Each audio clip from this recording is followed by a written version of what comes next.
ಕರ್ನಾಟಕ ರಾಜ್ಯಾದ್ಯಂತ ಜನವರಿ 3ರಿಂದ ಜನವರಿ 9ರವರೆಗೆ ರಾಜ್ಯದ ಎಲ್ಲ ಜಿಲ್ಲೆಗಳಲ್ಲಿ ಒಣ ಹವೆ ಮುಂದುವರಿಯುವ ಹೆಚ್ಚಿನ ಸಾಧ್ಯತೆಗಳದಾವು.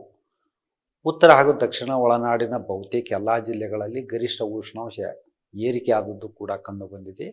ಸಾಮಾನ್ಯವಾಗಿ ಮುಂದಿನ ಒಂದು ವಾರದವರೆಗೆ ಗರಿಷ್ಠ ಉಷ್ಣಾಂಶ ಉತ್ತರ ಹಾಗೂ ದಕ್ಷಿಣ ಒಳನಾಡಿನ ಜಿಲ್ಲೆಗಳಲ್ಲಿ 28ರಿಂದ 30 ಡಿಗ್ರಿ ಸೆಂಟಿಗ್ರೇಡ್ ಹಾಗೂ ಕರಾವಳಿ ಜಿಲ್ಲೆಗಳಲ್ಲಿ ಗರಿಷ್ಠ ಉಷ್ಣಾಂಶ 35ರಿಂದ 36 ಡಿಗ್ರಿ ಸೆಂಟಿಗ್ರೇಡ್ ಇರುವ ಹೆಚ್ಚಿನ ಸಾಧ್ಯತೆಗಳದಾವು.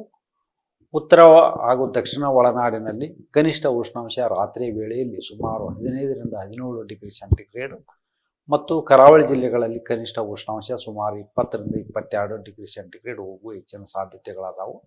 ಮುಂದಿನ ಒಂದು ವಾರದವರೆಗೆ ಎಲ್ಲಿಯೂ ಮಳೆಯಾಗುವ ಸಾಧ್ಯತೆಗಳು ಇಲ್ಲ ಮತ್ತು ಬೆಂಗಳೂರಿನಲ್ಲಿ ಕೂಡ ಮುಂದಿನ ಒಂದು ವಾರದವರೆಗೆ ಒಣ ಹವೆ ಮುಂದುವರಿಯುವ ಹೆಚ್ಚಿನ ಸಾಧ್ಯತೆ ಇದ್ದು, ಬೆಂಗಳೂರಿನಲ್ಲಿ ಕನಿಷ್ಠ ಉಷ್ಣಾಂಶ ಸುಮಾರು 15ರಿಂದ 17 ಡಿಗ್ರಿ ಸೆಂಟಿಗ್ರೇಡ್ ಮತ್ತು ಗರಿಷ್ಠ ಉಷ್ಣಾಂಶ ಹಗಲಿ ವೇಳೆಯಲ್ಲಿ 28ರಿಂದ 30 ಡಿಗ್ರಿ ಸೆಂಟಿಗ್ರೇಡ್ ಹೋಗುವ ಹೆಚ್ಚಿನ ಸಾಧ್ಯತೆಗಳದಾವು. ಮತ್ತು ಮಾರ್ಚ್ 1ರಿಂದ ಪೂರ್ವ ಮುಂಗಾರು ಸ್ಟಾರ್ಟ್ ಆಗ್ಬೋದು. ಆದರೆ ಮಾರ್ಚ್ 15ರಿಂದ ಕೆಲವು ಕಡೆ ಗುಡುಗು ಮಿಂಚು ಸಮೇತವಾಗಿ ಮಳೆಯಾಗುವ ಸಾಧ್ಯತೆಗಳದಾವು. ಇನ್ನು ಚಳಿಗಾಲ ಎಷ್ಟು ದಿನಗಳವರೆಗೆ ಮುಂದುವರಿಯುತ್ತೆ? ಚಳಿಗಾಲ ಮುಂದಿನ ಒಂದು 2 ವಾರ ನಂತರ ಒಂದು ಸ್ವಲ್ಪ ಚಳಿಗಾಲ ಕಡಿಮೆ ಆಗುತ್ತಾ, ಮುಂದೆ ಬಿಸಿಲು ಹೆಚ್ಚಿಗೆ ಆಗ್ಬೋದು.